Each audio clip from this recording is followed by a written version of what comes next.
नमस्कार साथियों।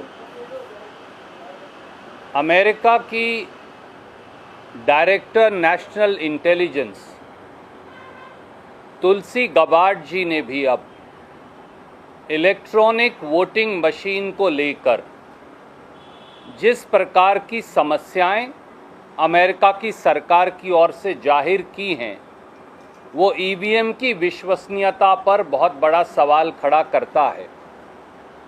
अमेरिका की डायरेक्टर नेशनल इंटेलिजेंस तुलसी गबार्ड जी ने 3 महत्वपूर्ण बातें कही।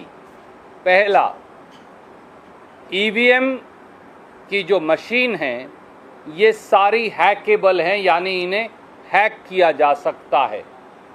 दूसरा, ईवीएम मशीन्स पर विश्वास नहीं किया जा सकता, ये उनकी रिसर्च ने और उनकी एजेंसीज ने अमेरिका की पाया है। और तीसरा, ईवीएम में डाला गया वोट कभी भी बदला जा सकता है बजाय उसके जिसके हक में दिया गया हो। हमारा ये कहना है कि ये तथ्य तुलसी गबार्ड जी द्वारा सार्वजनिक पटल पर रखे जाने के बावजूद अब 24 घंटे से ज़्यादा बीत गए। इलेक्शन कमीशन ऑफ इंडिया और चीफ इलेक्शन कमिश्नर चुप क्यों हैं? दूसरा सवाल है, प्रधानमंत्री मोदी जी, एनडीए की सरकार और बीजेपी पूरी तरह से चुप्पी क्यों साधे है?